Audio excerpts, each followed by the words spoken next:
안녕하세요, 수록입니다. 반갑습니다. 오늘 제가 리뷰할 작품은 영화 인간지네입니다. 먼저 시작하기 전에 한 가지 말씀드리고 시작할게요. 이 리뷰에는 스포일러가 다분히 포함되어 있습니다. 또한 모든 내용은 제 주관적인 생각이니 이 점 양해해 주시면 감사하겠습니다. 자, 그럼 시작하겠습니다.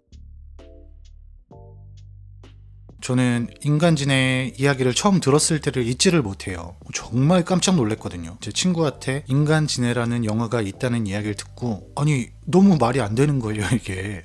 아니 입하고 거기를 꼬맨다고 하면서 아니 왜? 어쩌다가? 무슨 일 때문에? 너무 궁금한 거예요 이게. 또 한편으론 너무 보고 싶지 않았고요. 근데 결국 호기심에 못 이기고 그걸 보게 됐죠. 사실 인간지네는 그 빙산짤 보면 거기에 지상 1층에 위치한 영화거든요. 근데 요 빙산짤이 그런 게 있어요. 소문난 잔치에 먹을 게 없다고 지하에 있는 작품들도 사실 뭐 크게 별거 없는 작품들이 꽤나 있습니다. 뭐 제가 리뷰했던 작품들 중에서는 살로소돔이 그렇겠죠. 그거는 사실 그 악명에 비해서 크게 뭐 흉악한 장면은 없거든요. 뭐 초콜릿 나오는 것만 빼면. 근데 인간지네는 조금 다릅니다. 소문이 덜 났어요 얘는 그러니까 숨겨진 맛집인 거죠. 숨겨진 맛집이라 먹어본 사람은 아 야 이 집 잘하네 라고 하는데 아닌 사람들은 지상 1층이니까 그렇게 안심한가 라고 생각하는 영화인 것 같아요. 제 생각에는 이게 이야기가 가지고 있는 힘이 있어요. 사실상 인간지네도 고어한 장면 같은 거는 거의 없다고 봐도 됩니다. 소우보다도 훨씬 덜해요 그 고어함이. 근데 그 상상력이 너무너무 고어해요. 그 상상력이 어떻게 그런 생각을 해냈을까 싶을 정도로 상상력이 너무 고어합니다. 그렇잖아요. 입을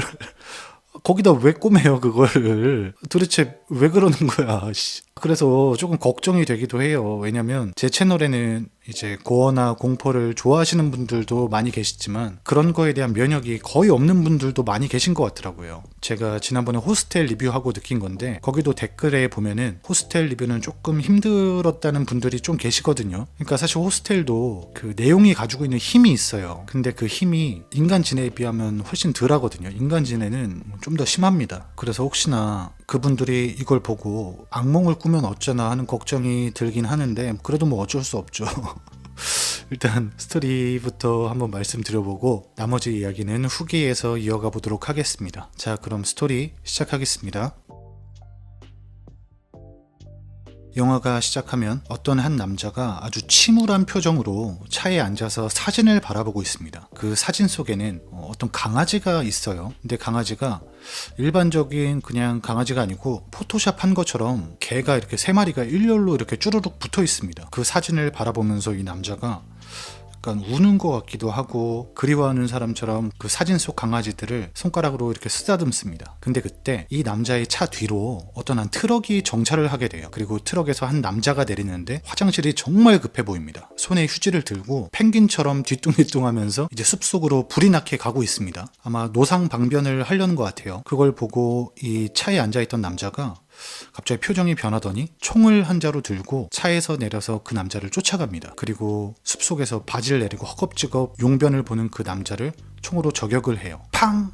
하고 총을 쏘고 화면이 전환됩니다. 그리고 화면이 바뀌면 두 명의 여자가 있습니다. 이 여자들의 이름은 린지 그리고 제니예요. 얘네는 지금 유럽 여행 중인데 여러 나라를 돌고 지금 현재는 독일에 와 있습니다. 근데 얘네가 무슨 파티에 초대를 받았나 봐요. 그래서 그 파티에 가기 위해서 차를 타고 이제 길을 떠나게 돼요. 차를 타고 한참 가고 있는데 운전을 린지가 하고 있습니다. 근데 엄청 어두운 숲길로 들어선 거예요. 그래서 린지가 제니한테 물어봅니다. 제니야 여기서 어느 쪽으로 가야 돼? 라고 물어봐요. 제니는 그 조수석에 앉아서 지도를 들고 내비게이션 역할을 해주고 있었거든요. 근데 잠깐 딴 생각을 했는지 뭔지 린지가 그 얘기를 하니까 주변을 둘러보더니 여기가 어디야? 뭐야 여기 너무 어두워 하고 덜덜 떨고 있어요. 그랬더니 린지가 아니 그게 무슨 소리냐고 너 여기 길 잘 아는 거 아니었어? 했더니 제니가 아니야 나 여기 초행길인데 라고 얘기를 합니다. 그래서 둘이 완전히 길을 잘못 든 거예요. 주변에 민가도 하나도 없고 인적이 아주 드문 산길입니다. 그래서 결국에 얘네가 차를 돌려서 왔던 길로 돌아가려고 해요. 그렇게 차를 돌려서 가고 있는데 설상가상으로 가는 길에 갑자기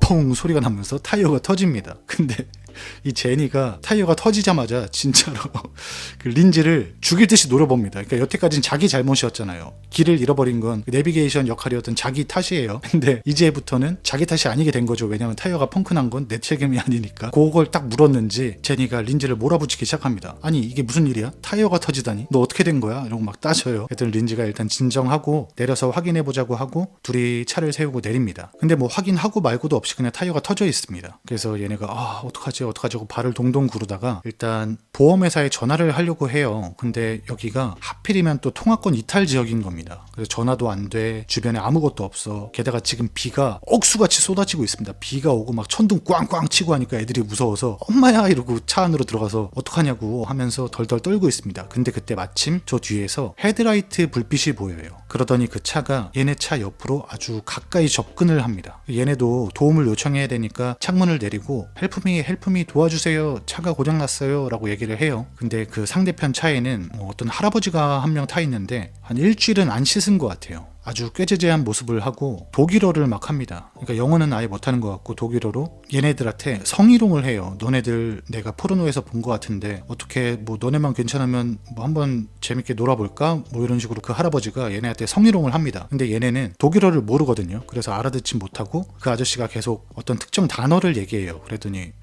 저 단어가 뭐지 하고 갑자기 그 본네트에서 단어 사전을 꺼내더니 그 단어를 찾습니다. 그랬더니 그 단어가 이제 성적인 단어인 거예요. 그래서 어머나 저 아저씨 완전 변태인가 봐. 빨리 창문 닫아 이러고 창문을 올리고 둘이 눈도 안 마주칩니다. 그랬더니 그 아저씨가 막 얘네 관심 끌라고 막 혓바닥을 뱀처럼 낼름거리기도 하고 그렇게 재롱을 부리다가 결국 그렇게 길을 떠나요. 얘네는 이 어두운 산길에 방금 진짜 미친 할아버지도 만났고 정말 너무 무섭잖아요. 그래서 더 이상 차에 있을 순 없다라고 판단을 하고 내려서 이제 길을 찾기로 합니다. 어떻게든 전화를 할 수 있는 곳을 찾아서 보험회사를 부르려고 하는 거죠. 근데 얘네가 정말 어마어마한 길친 거예요. 그래서 출발하자마자 번개같이 길을 잃어버립니다. 차라리 눈을 가리고 갔으면은 목적지에 도착했을 수도 있어요. 근데 말도 안 되는 공간으로 갔습니다. 얘네가 차를 타고 왔잖아요. 그러니까 그 차길만 따라서 가면 될 텐데 얘네가 정말 아예 산 속으로 들어가 있습니다. 산 속이에요. 그러니까 거기는 차는커녕 산악용 오토바이도 지나갈 수 없을 정도로 나무가 빼곡한 곳으로 지금 이동을 해 있습니다. 그 사이에 무슨 일이 벌어진 건지 모르겠지만 정말 길을 찾는 능력이 떨어지는 사람들인 것 같아요. 그렇게 얘네가 그 숲속을 헤매면서 여기 아까 보지 않았나? 이러면서 여기 왔던 것 같은데 말도 안 되는 소리를 하면서 그 산속을 헤매고 있어요. 근데 지금 비는 오지 몇 시간째 산을 삥삥 돌고 있지 하니까 제니가 아주 뿔이 단단히 났습니다. 가다가 갑자기 중간에 탁 멈춰서고는 팔짱을 딱 껴요. 팔짱을 끼더니 나 정말 추워. 그리고 졸려. 그리고 다리 아파. 나 여기서 한 발자국도 안 움직일 거야. 흥! 하고 고개를 휙 돌려버립니다. 린지는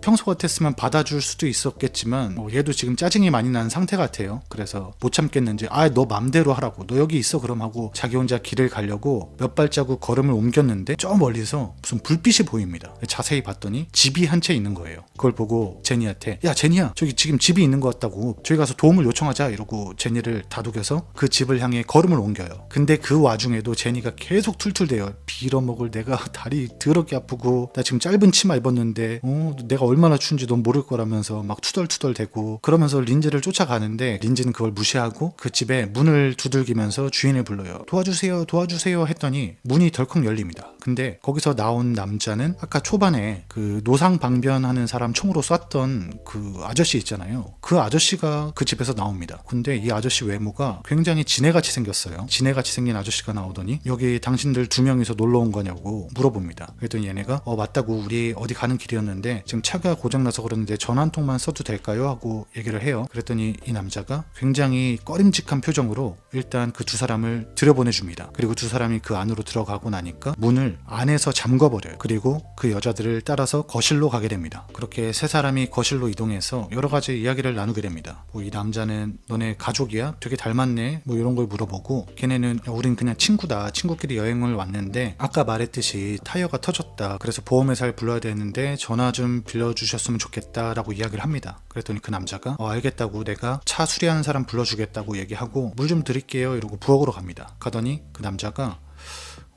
서랍에서 무슨 약을 꺼내서 물에다가 알약을 집어넣습니다. 그러면서 연기를 해요. 전화도 안 하고 있는데 전화하는 것처럼 여보세요? 예, 저 조세프 박사인데요. 지금 여기에 차가 고장난 사람들이 있는데 이쪽으로 좀 와주실 수 있어요? 하면서 막 연기를 해요. 근데 연기를 너무 잘해서 그 거실에 있는 여자애들이 깜빡 속습니다. 그리고 약을 탄 물을 가지고 가서 걔네들한테 권해요. 이거 한 잔씩 드세요 라고 얘기하고 소파에 앉아서 의미심장한 미소를 짓습니다. 이 여자애들은 아무것도 모르고 그 물을 받아 마셔요. 마시면서 집이 너무 예쁘다고, 아내분은 뭐 하시는 분이세요? 뭐 이런 얘기를 합니다. 그랬더니 남자가 나는 인간이 싫다고, 그래서 뭐 결혼도 안 했고 결혼할 생각도 없다고 얘기를 합니다. 근데 갑자기 그때 린지가 실수로 그 물을 바닥에 쏟게 돼요. 컵을 잘못 쳐가지고 물을 쏟은 거죠. 그랬더니 이 남자가 진짜 버럭 화를 냅니다. 이 거지 깡깽이 같은 여자가 물을 쏟고 난리야! 막 그러면서 화를 엄청나게 내요. 그랬더니 얘네가 너무 깜짝 놀라서 넋을 놓고 있습니다. 그렇게 막 남자가 화를 내더니 물을 다시 갖다 주겠다고 부엌으로 가려고 해요. 그랬더니 얘네가 너무 죄송하다고, 그냥 저희 요거 나눠 마실게요 하고 그 남자를 달랩니다. 그랬더니 그 남자가 그러면 내가 이거 닦을 수건을 가지고 오겠다고 하고 지하로 내려가요. 지하에 내려갔는데 지하에는 어떤 한 남자가 병원 침대 같은 데 묶여 있습니다. 그리고 그 남자를 지나친 이 조세프 박사가 서랍에서 무슨 약을 꺼내서 주사기에 그 약을 채워요. 그리고 다시 거실로 올라가게 됩니다. 거실에서는 이미 제니는 그 물을 벌컥벌컥 다 마셔가지고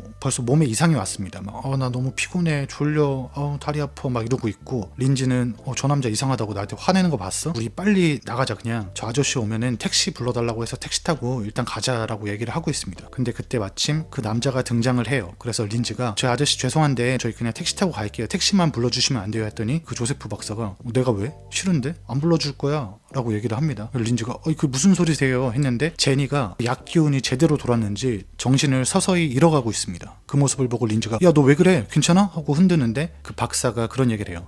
얘 지금 약 먹어서 그래. 내가 수면제를 탔거든. 그래서 이런 반응이 올 수도 있어. 뭐 메스꺼울 수도 있고 뭐 여러 가지 부작용이 있지 라고 되게 태연하게 얘기를 합니다. 그러더니 주사를 딱 꺼내 보여요. 그걸 보고 린지가 깜짝 놀래가지고 도망가려고 몸을 딱 일으키는 순간 린지도 이제 약기운이 돈 거예요. 그래서 막 구역질을 합니다. 막 구역질을 하고 있는데 조세프 박사가 린지를 제압하고 목 뒤에다가 가지고 온 주사를 꽂습니다. 그렇게 린지는 정신을 잃어요. 그리고 시간이 좀 흐른 것 같아요. 린지가 잠에서 깹니다. 잠에서 깼더니 일단 무슨 병실 같은 공간이에요. 거기에 병원 침대 같은 곳에 팔다리가 묶인 채로 자기가 누워있는 거예요. 병원복을 입고. 그리고 옆을 봤더니 제니도 같이 묶여 있습니다. 그리고 그 옆에는 어떤 모르는 아저씨가 한 명 또 묶여 있어요. 근데 그 아저씨는 입에 재갈까지 물고 있는데 얼굴을 봤더니 그 아까 전에 노상방변 하던 아저씨 있잖아요. 그 아저씨가 거기에 묶여 있습니다. 그리고 세 명은 막 비명을 지르고 풀어줘, 살려주세요, 헬프미 하고 막 소리를 지릅니다. 근데 그때 위층에서 발걸음 소리가 들리더니 조세프 박사가 등장을 합니다. 그리고 다른 애들한테 눈길도 안 주고 그 남자한테 접근을 해요. 그러더니 되게 침울한 표정으로 너는 매치가 안 된다, 진짜 미안한데 여기서 죽어줘야겠어 라고 얘기하고 그 남자한테 무슨 알 수 없는 액체를 주사를 합니다. 근데 그 남자가 반항도 못하고 묶여 있으니까 비명만 막 질러요. 으악 으악 비명 지르는데 그 주사 약이 들어가니까 점점 몸부림치던 게 멎어들고 결국 숨이 멎게 됩니다. 그리고 삐 하고 죽었을 때 나는 그 의료기기 소리가 납니다. 그 모습을 보고 이 여자애들은 막 울면서 자기 눈앞에서 지금 사람이 죽는 걸 본 거 아니에요. 그랬더니 얘네가 진짜 막 거의 빕니다. 제발 살려달라고, 저희한테 왜 이러세요, 제발 풀어주세요 하고 막 비는데 그 남자가 대꾸도 안 하고 불을 끄고 다시 올라가 버려요. 그리고 다음날이 된 것 같아요. 그 박사가 어디 외출했다 돌아오는 길 같습니다. 차를 집 앞에 세우더니 내려서 뒷문을 열어요. 그리고 힘겹게 무언가를 꺼냅니다. 거기에는 또 어떤 남자가 한 명 있어요. 벌써 얘가 나가서 다른 사람을 한 명 또 잡아온 거예요. 그 남자를 들쳐매고 이 박사는 다시 집 안으로 들어가게 됩니다. 그렇게 납치해온 남자를 묶어두고 이 박사가 뭐 여러 가지 검사를 했나봐요. 그 사이에 그 묶여있는 세 사람 앞에 가더니 이제 브리핑을 시작합니다. 안녕, 나는 조세프 박사야. 나는 샴쌍둥이 분리하는 수술의 권위자인데 언제부턴가 분리하는 건 재미가 없더라고. 그때부터 무언가를 합치고 싶었어 나는, 이러면서 걔네한테 설명을 해줘요. 그래서 나는 아주 특별한 생명체를 만들 계획이야. 그 계획이 뭔지 너희들한테 자세히 얘기를 해줄게 라고 하면서 이제 수술의 전반적인 과정을 쭉 얘기해주게 돼요. 일단 무릎을 부셔서 사람이 기어다니기 편하게 무릎을 개조를 시키는 거예요. 그리고 설명은 굉장히 그럴듯하게 합니다. 자, 여기 봐봐 하고 사진을 띄워놓고 이 A 부분을 뭐 어떻게 한 다음에 B랑 결합을 시키는 거야. 그 다음에 B to the C, C to the B, B to the A 막 이러면서 설명을 해요. 결국에는 그냥 결국에는 뭐 말은 거창하게 했지만 입하고 엉덩이를 붙이겠다는 소리예요. 그러니까 3명을 붙여서 A에 있는 사람이 음식을 먹으면 그게 B로 연결이 되고 그게 또 소화돼서 또 넘어가면 C로 가는 거예요. 진짜로 야 진짜 박수 한번 치고 가겠습니다.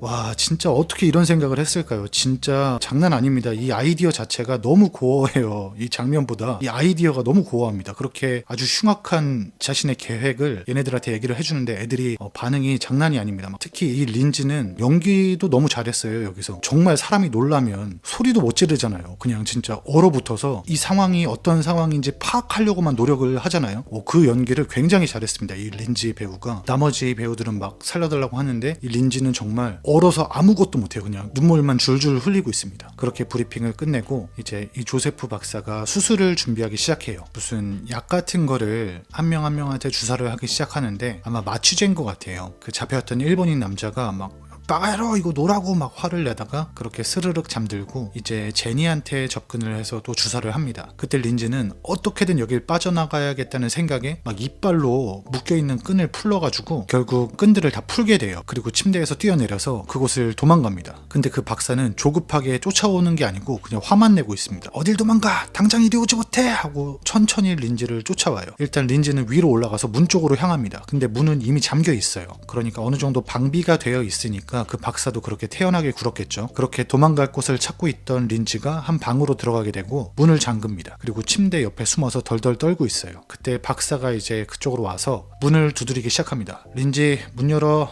빨리 문 열어. 나 진짜 화낸다. 너 진짜 혼나고 싶지 않으면 빨리 문 열어 하는데 린지가 나한테 도대체 왜 이러는 거냐고 제발 그만하고 풀어달라고 얘기를 합니다. 근데 밖에선 아무런 기척이 없습니다. 그래서 린지가 이거 어떡하지 하고 주변을 둘러보다가 창문을 발견하게 돼요. 그래서 창문으로 도망치려고 커튼을 딱 열었더니 그 커튼 밖에는 그 박사가 총을 들고 서 있습니다. 그러더니 그 총으로 유리창을 치기 시작해요. 꽝!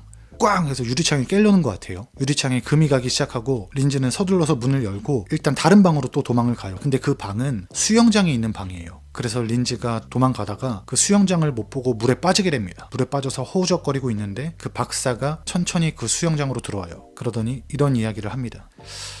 내가 저번에 강아지 3마리를 붙여본 적이 있거든. 근데 그때도 수술 직전에 강아지 한 마리가 도망을 친 거야. 내가 걔를 어떻게 했을 것 같아? 내가 만들려는 진해에는 3개의 생명체가 필요한데 이 가운데에 있는 게 항상 힘들거든. 그래서 나는 그 도망쳤던 애한테 가운데 자리를 줬어. 이게 무슨 뜻인지 알겠지? 나는 너를 절대 혼내지 않을 거야. 이제 고민할 필요가 없거든. 너는 가운데야 하면서 좋아합니다. 그래서 린지는 정말 너무 끔찍해서 도망가고 싶은데 어떻게 밖으로 나가지도 못하고 도망갈 군형이 없어요. 그냥 수영장에서 그렇게 울고 있습니다. 그때 조세프 박사가 어떤 버튼을 딱 눌러요. 그랬더니 수영장에 덮개가 이렇게 씌워집니다. 그리고는 그 덮개 마지막 부분에 조세프 박사가 이렇게 서서 빨리 나와 안 그럼 너 덮개 때문에 죽는다 이러면서 총을 겨누고 있어요. 근데 린지는 여기서 이렇게 잡힐 수는 없잖아요. 그래서 최후의 발악으로 잠수를 해버려요. 뚜껑이 완전히 덮이고 박사가 조금 기다리더니 바보 같은 것 이러고 그냥 밖으로 나가버립니다. 얼마 후에 그 덮개가 들썩하고 움직여요. 그리고 린지가 그 덮개 밖으로 빠져나옵니다. 나와서 봤더니 박사가 지금 없는 거예요. 그래서 얘가 서둘러서 도망을 갈 줄 알았는데 밑으로 내려가요. 아마 그 친구 때문인 것 같아요. 역시나 지하로 내려가서 제니에 묶여있는 끈들을 다 풀어주고 제니를 진짜 낑낑대면서 끌고 갑니다. 제니는 이미 마취하게 당해서 정신을 못 차리고 있어요. 그래서 정말 있는 힘을 다해서 제니를 끌고 계단을 올라가고 그 깨져있는 유리창을 통해서 정원을 가로질러 갑니다. 낑낑대면서 제니를 옮기고 있는데 갑자기 뭔가 퓨슉 소리가 나더니 등이 따끔합니다. 박사가 어디에 숨어 있다가 총을 쏜 거죠. 그렇게 린지는 마취총에 맞아 정신을 잃게 됩니다. 정말 착한 사람이에요. 이 린지는. 저 같으면 저렇게 못하거든요. 이게 그냥 단순히 뭐 너 죽일 거야 했으면 저도 모르겠어요. 했을 수도 있어요 저렇게. 근데 죽일 거야가 아니고 내 입하고 엉덩이에 꼬맨다잖아요. 근데 어떻게 다시 저 공간으로 돌아갈 수 있는지 정말 대단하다고 생각을 했습니다. 저 같으면 그냥 일단 도망가서 어디 가서 신고를 하고 경찰하고 다시 같이 갈 것 같거든요.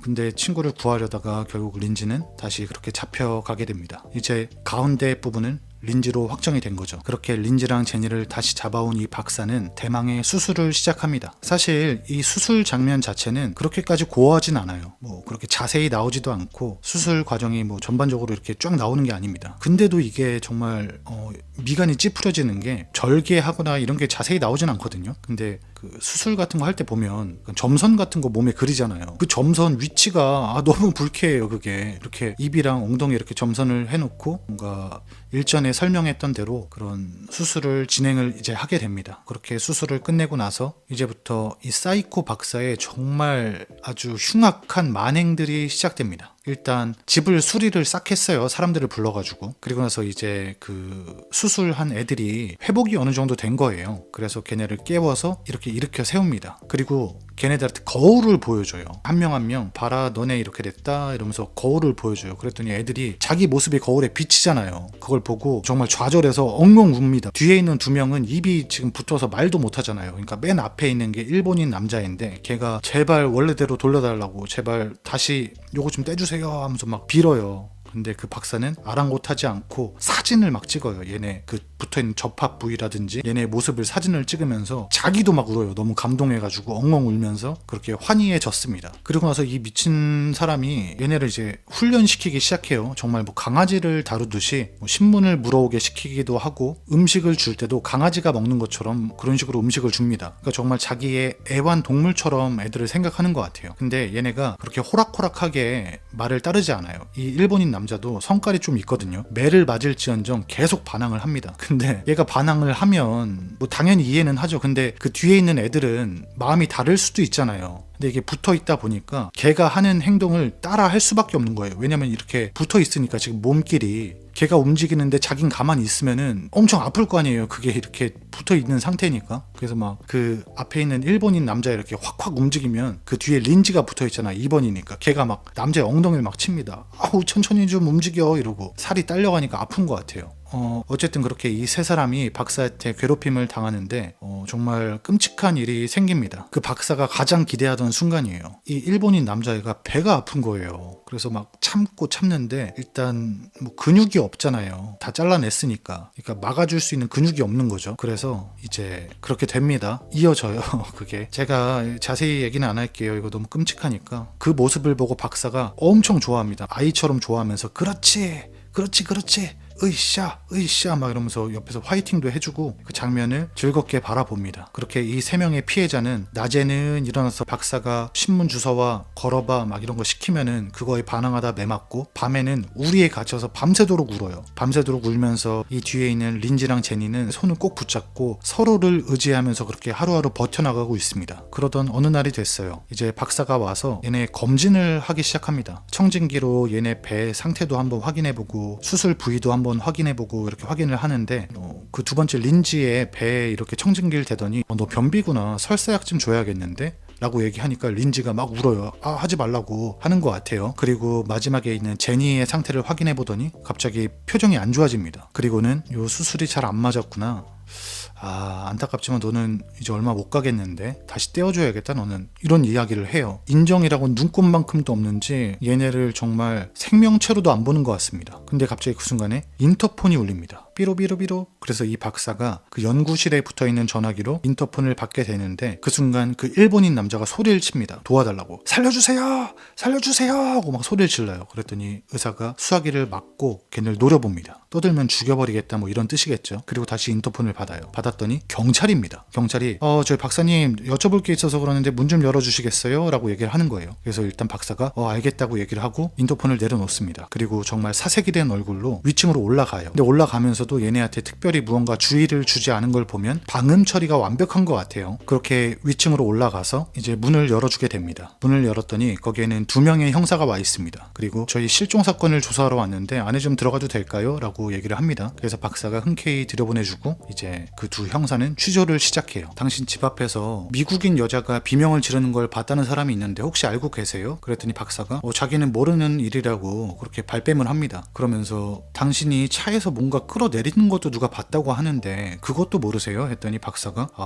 자기는 바빠서 그런 거 할 시간이 없다고, 자기 연구하기 바쁘다고 막 그렇게 얘기를 하더니 두 분 뭐 마실 것 좀 드릴까요? 이러고 또다시 부엌으로 가요. 그리고 일전에 그 여자애들한테 했던 것처럼 물컵에다가 물을 담고 그 안에 알약을 풀어요. 그 사이에 지하에서는 그 일본인이 진짜 목이 터져라 소리를 지르고 있습니다. 살려주세요! 살려주세요! 계속 소리를 치는데 위에서는 아무 소리도 들리지 않아요. 그리고 의사가 물컵을 들고 형사들에게 다가갑니다. 한 잔씩 물을 권하고 이제 다시 취조가 시작돼요. 박사님이 바쁜 건 저희가 이해를 하는데 그래도 그런 제보를 받았으니까 우린 확인해야 될 필요가 있다. 허락만 해주시면 집을 좀 확인해보고 싶다라고 얘기하는데 그 박사가 내가 하고 있는 연구는 아주 극비라 절대로 안 된다고 거절을 합니다. 그리고 그때 그 2명의 형사 중에 백발머리를 한 형사가 있는데 그 형사가 물을 홀짝홀짝 마셔요. 그걸 보고 이 박사가 아주 희미한 미소를 지으면서 아 내가 이겼다라는 표정을 짓고 있습니다. 근데 그때 계속 취조를 하던 다른 형사가 지하실엔 뭐가 있어요? 하고 지하실로 가려고 합니다. 그랬더니 의사가 당신 되게 무례하다고 얘기를 하면서 뭐가 그렇게 궁금하냐고 지하실에 뭐가 있는지 당신이 알면 뭐 어쩔 건데요. 내가 위에다가 말 한마디만 하면 당신 잘린다고 너 같은 거 자르는 건 일도 아니라고 얘기하면서 화를 냅니다. 그러더니 그 남자가 물을 안 먹고 선반 위에다가 물컵을 놓고 이렇게 걸어다니고 있었거든요. 그랬더니 박사가 마음이 급해졌는지 그 물컵을 가지고 그 형사 앞에 가서 막 계속 꼬십니다. 자 그런 얘기 그만하고 이 물 한번 마셔보라고.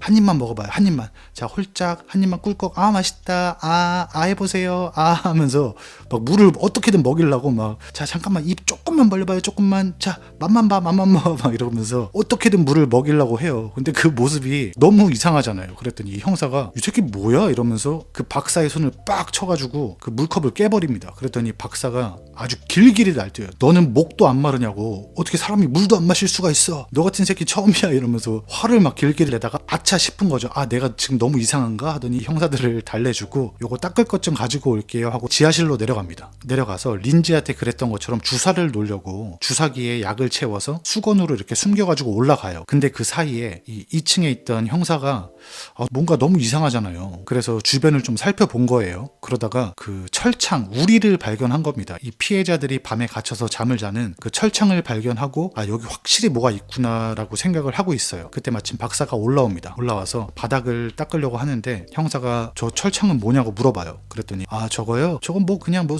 쇠죠 뭐 그냥 뭐 장식물? 뭐 이러면서 얼렁뚱땅 넘깁니다. 그랬더니 형사가 아무래도 안 되겠다고 나 지하실 좀 확인해야겠다고 얘기를 하니까 박사가 절대 안 된다고 그렇게까지 확인하고 싶으면 영장 가지고 오라고 얘기하면서 바닥을 닦는데 얘가 너무 당황했나 봐요. 그 바닥을 닦다가 손에 들고 있던 주사기를 놓치게 됩니다. 그래서 그걸 형사가 딱 본 거예요. 갑자기 그 수건 사이에서 주사기가 삑 삐져나온 거죠. 그랬더니 형사가 싹 정색하면서 그 주사기 뭐냐고 그거 뭐예요? 하고 딱 물어봤더니 이 박사가 제가 인슐린 맞을 때가 돼가지고 인슐린 갖고 온 거예요. 아 맞아야 되는데 이걸 안 맞았네 막 이러면서 얼버무립니다. 근데 먹힐 리가 없죠. 형사가 정색하고 바로 그 주사기 뺏어서 멀리다 치워놓고 당신 딱 15분만 기다리라고 우리가 바로 가서 영장 받아오겠다고 얘기를 하고 그렇게 집을 떠납니다. 이제 이 박사는 정말 야단이 났죠. 정말 혼비백산이 돼서 어떻게 이러면서 지하로 뛰어 내려갑니다. 일단 걔네를 어디다 숨겨야 될 거 아니에요. 그렇게 서둘러서 지하로 내려갔는데 그 피해자들이 없어진 겁니다. 원래 있어야 할 자리에 걔네가 없는 거예요. 그래서 박사가 이게 뭐야 어디 갔지 하고 주변을 이렇게 살펴보고 있어요. 근데 갑자기 어둠 속에서 손이 팍 튀어나오더니 그 박사의 발등을 칼로 빡 하고 찌릅니다. 그리고는 그걸 뽑아서 그 박사의 무릎을 또 한 번 찔러요. 팍 하고. 그리고 박사가 으악 해서 딱 넘어졌는데 그 일본인 남자가 야 이러고 달려들어서 그 박사의 목을 앙 하고 물어요. 앙 물어가지고 있는 힘껏 그냥 뜯어버려요. 목을 팍 뜯고 그 뒤에 있는 애들한테 자 오른손이 하나 왼손이 둘이라고 하면서 하나 둘 그렇게 구령을 맞춰서 그곳을 벗어나게 됩니다.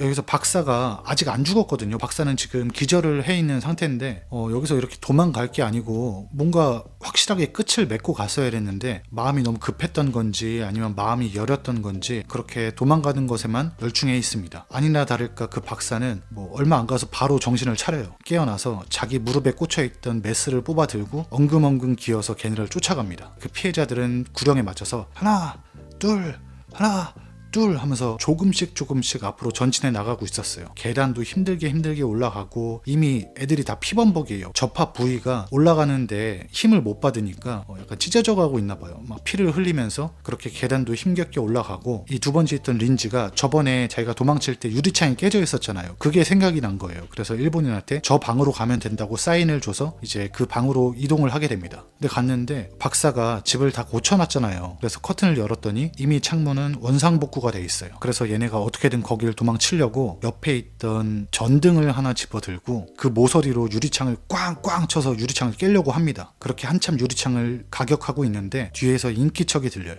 그 뒤를 봤더니 그 박사가 기어왔습니다. 그리고 손에는 메스를 들고 있어요. 그걸 보고 이 일본인 남자가 갑자기 그 전등이 꽤나 크거든요. 그걸로 사람 머리 찍으면 아주 쉽게 이길 수 있을 거예요. 근데 갑자기 그 전등을 내려놓더니 그 유리 창문에서 떨어진 작은 유리 조각을 짚습니다. 그러니까 이게 갑자기 도끼를 들고 있다가 돌멩이를 짚는 격이에요. 그렇게 작은 유리 조각을 가지고 그 박사에게 접근을 합니다. 그렇게 박사랑 이 일본인 남자가 서로를 마주보고 대립하고 있습니다. 이 박사는 메스를 손에 쥐고 혀를 낼름거리면서 당장이라도 달려들 태세로 기회만 엿보고 있는데 갑자기 일본인 남자애가 웃어요. 갑자기 막 크크크 하면서 혼자 막 엄청 웃습니다. 웃더니 엉뚱한 소리를 하기 시작합니다. 신이세요? 갑자기 신한테 회개를 하기 시작해요. 저는 죄를 많이 지었습니다. 부모님을 내쫓고 제 아이는 버렸습니다. 저는 정말 인간만도 못한 사람입니다. 아니요, 저는 벌레보다 못한 사람입니다. 이러면서 자기 회개를 하더니 하지만 신이시여, 저는 아직 사람이고 싶습니다. 갑자기 이런 엉뚱한 소리를 합니다. 그래서 뒤에 붙어있던 애들이 이게 무슨 일인가 하고 눈이 땡그레져 있어요. 그러더니 이 일본인 남자애가 그 뒤에 있는 애들 그리고 앞에 있는 박사한테 여러분, 우리는 참 이상한 세상에 살고 있는 것 같죠? 그러더니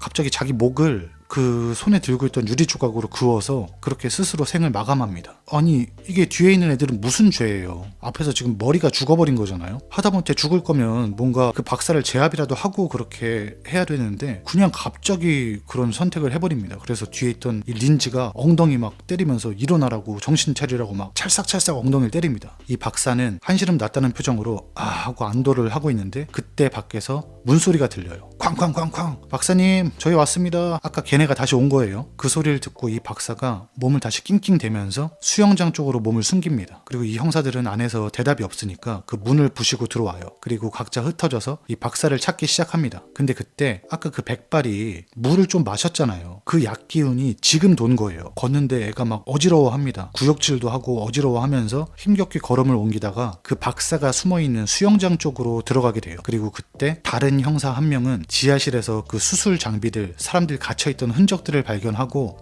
이거 진짜 이 박사가 미친 사람이 맞았구나 라고 생각을 하고 있습니다. 그리고 그 순간 탕 하고 총소리가 울려요. 그 총소리를 듣고 이 형사가 야, 백발아! 이러고 백발을 찾아서 다시 올라갑니다. 올라가서 그 총소리가 나는 방향으로 갔더니 어떤 방이 하나 있어요. 그래서 그 방문을 부시고 안으로 들어갑니다. 갔더니 거기에는 그 피해자들이 서로 이렇게 연결이 된 상태로 맨 앞에 있는 사람은 죽어있는 그 모습을 본 거예요. 그걸 보고 이 형사가 정말로 너무나 끔찍한 광경을 지금 목격한 거잖아요. 아마 얘가 형사 생활하는 내내 이렇게 끔찍한 광경은 본 적이 없을 거예요. 그래서 얘가 막 구역질하면서 걔네를 똑바로 쳐다도 못 보고 뒷걸음질을 칩니다. 그러더니 그 백발이 생각이 났는지 아차, 백발이! 이러고 다시 백발이를 찾아 나서요. 그리고 수영장 문을 열었더니 백발이는 목에 칼이 찔려서 수영장에 둥둥 떠 있습니다. 그 모습을 보고 이 형사가 아니, 백발아, 이게 어떻게 된 거야? 이러면서 주변을 살피지도 않고 그 백발이한테 온 신경이 쏠려 있어요. 그리고 수영장 구석에 숨어있던 그 박사가 그 형사한테 총을 쏩니다. 탕! 하고 총에 맞고 그 형사가 으악! 하고 뒤로 물러서면서 들고 있던 총을 발사합니다. 탕! 그리고 그 총알은 박사의 이마를 관통해서 박사는 그렇게 즉사를 하게 돼요. 그리고 형사가 조금 비틀대다가 물속으로 풍덩 빠져서 그렇게 형사도 죽음을 맞이합니다. 그리고 방 안에서는 린지랑 제니가 이러지도 저러지도 못하고 있어요. 지금 앞에서 움직여줘야 될 일본 남자애가 죽어서 얘네가 뭐 도망도 못 가고 그렇다고 거기 가만히 있을 수도 없고 이런 상황입니다. 그렇게 오도 가도 못하고 있는데 뒤에 있던 제니가 상태가 안 좋아요. 아무래도 얘네가 며칠 동안 이러고 있었는지는 모르겠지만 아무것도 못 먹었을 거 아니에요. 물도 못 먹고, 그러니까 탈수도 올 거고, 게다가 수술한 부위도 지금 잘못된 상태니까 얘가 컨디션이 굉장히 안 좋은 상태였거든요. 근데 이제 체력까지 한계에 다다른 것 같아요. 그렇게 제니가 서서히 정신을 잃어갑니다. 린지는 제니의 손을 붙잡고 제발 정신 차리라고, 입이 막혔으니까 말은 못하지만 손으로 계속 제니를 쓰다듬으면서 힘내라고, 정신 차리라고 하는데 결국 제니는 그렇게 의식을 잃어요. 린지는 이제 가운데 혼자 남아서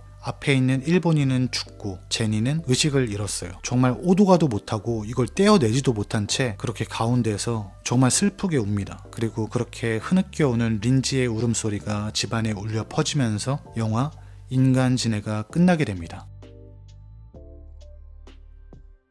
그럼 지금부터 후기를 한번 말씀드려보도록 하겠습니다. 영화 인간지네는 톰 식스 감독의 작품입니다. 네덜란드 작품이고요. 제 생각에는 아마 대중적으로 가장 잘 알려진 고어 영화가 아닐까 생각을 해요. 뭐 고어에 대해서 잘 모르는 사람들도 인간지네는 알고 있는 경우가 꽤 많거든요. 그렇게 유명해진 이유가 뭐겠어요? 이 미친 상상력, 말도 안 되는 이 내용 때문이잖아요. 제가 봤을 때는 그 빙산 짤에 있는 영화들 중에서 아마 가장 흉악한 상상력이 아닐까라는 생각을 합니다. 나머지 영화들 좀 밑에 있는 애들도 보면은 표현이 굉장히 고어한 영화들이 많잖아요. 근데 그 내용은 사실 사이코가 사람 이렇게 자르고 그런 내용이잖아요. 근데 인간지네는 정말 좀 다릅니다. 이 영화를 보기 전까지는 정말 한 번도 상상해보지 못한 그런 평범한 사람들은 정말 엄두도 못 낼 소재를 가지고 영화를 만든 거잖아요. 지금 이 사람이 이거랑 그나마 결이 비슷한 게 터스크가 있을 텐데 그래도 걔는 좀 괜찮아요. 왜냐면 터스크는 너무 말도 안 되거든요. 보면서도 에이 거짓말이라는 생각이 들어요. 아, 저 영화적 상상력 오케이 알겠어, 그렇게 내가 감안하고 봐줄게가 된단 말이에요. 근데 인간지네는 꼭 가능할 것만 같아요. 물론 그게 과학적으로는 안 되겠지만 그냥 시각적으로는 뭔가 가능할 것 같단 말이에요. 그 괴이한 그 형체가. 그래서 더 진절머리가 나는 것 같아요. 이 영화는. 이 감독이 인간지네를 만들게 된 이유도 그런 거라고 하더라고요. 그런 생각을 했대요. 아동 성범죄자들 있잖아요. 걔네한테 어떤 형벌을 주는 것이 합당한가에 대해서 생각을 하다가 도대체 어떤 벌을 줘야 걔네가 정말 고통을 받을 수 있을까, 그런 걸 고민하다가 이제 떠오른 생각이라는 거죠. 그렇게 나쁜 놈들은 입하고 엉덩이랑 꼬매가지고 그렇게 줄줄이 소세지를 만들어야 돼 라고 생각을 했고, 그 생각을 기반으로 만든 영화라는 거죠 이게. 근데 정말 그나마 다행인 건 이 인간지네 1에서는 이 상상력이나 이미지 자체가 좀 하드하긴 해요. 근데 또 이게 보면은 그렇게까지 고어하거나 뭐 못 볼 장면이 있는 건 아니거든요. 사실 그냥 어지간한 끔찍한 장면들은 관객이 상상할 수 있도록 상상의 영역으로 남겨둔단 말이죠, 감독이. 그렇다 보니까 이 영화의 피해자도 많은 것 같아요. 정말 이게 말도 안 되게 잔인하고 고어하다 했으면 사람들이 아예 안 볼 텐데 그렇게 잔인하진 않아. 근데 내용이 좀 끔찍해 하니까 궁금한 거죠. 궁금해서 보게 되고 결국 그렇게 트라우마를 얻고 그런 과정이라고 생각을 하는데, 이게 2는 또 아예 다릅니다. 그거는 정말 그건 아예 고어 영화예요. 더 노골적이고 더 더럽습니다, 2는. 게다가 흑백이라 거기서 오는 불쾌감도 있고요. 그거에 비하면 1은 진짜 양반이고, 재미에 있어서도 저는 1이 더 재밌다고 생각을 합니다. 2랑 3보다는 1이 더 재밌는 영화라고 생각을 해요. 또 제가 이 영화 보면서 계속 들었던 생각은 제가 봤던 거의 모든 영화들 중에 가장 고생한 배우들이 아닐까라는 생각을 해요. 뭐 이게 스토리적으로 배우들이 힘들었겠다 뭐 이런 것보다도 그냥 물리적으로 계속 기어다녀야 되잖아요. 계속 네 발로 엎드려 있어야 되고, 걔네 얼굴 분장한 것도 보면은 아마 밥도 제대로 못 먹을 텐데, 그리고 촬영 내내 그렇게 3명이 엉덩이에 그렇게 붙어서 다니고, 심지어는 영화가 1시간 반 정도 됐는데 그중에 1시간 정도는 계속 울어요. 이 캐릭터들이 뭐 울 수밖에 없죠.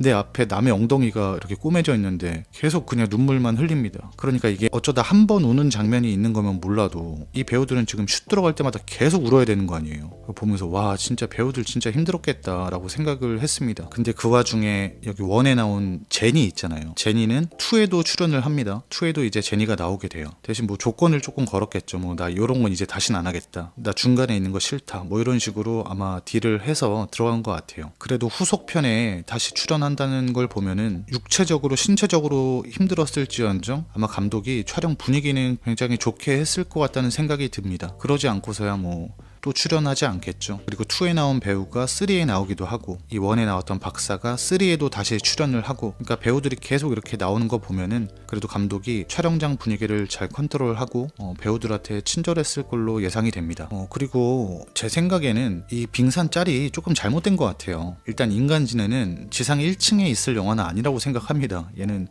솔직히 못해도 한층 더 내려가야 된다고 생각을 해요. 이 밑에 있는 영화들보다 더 불쾌한 부분이 분명히 있습니다. 그리고 인간지네 2도 지하 2층이 아니고 걔도 한 층이나 2층 정도 더 내려가야 된다고 생각을 하고, 아무래도 이게 사람에 따라서 보는 관점이 달라서 그런 것 같아요. 저는 뭐 사실 살로소돔이나 안티크라이스트나 뭐 이런 애들은 좀 올라와도 된다고 생각하거든요. 어쨌든 인간지네의 티어는 조금 잘못된 것 같다라는 생각을 하고 있습니다. 그러면 평점 남기고 마무리하도록 하겠습니다. 영화 인간지네 제 평점은 10점 10점 만점에 5점입니다. 잘 봤습니다. 구독과 좋아요 부탁드리겠습니다. 감사합니다.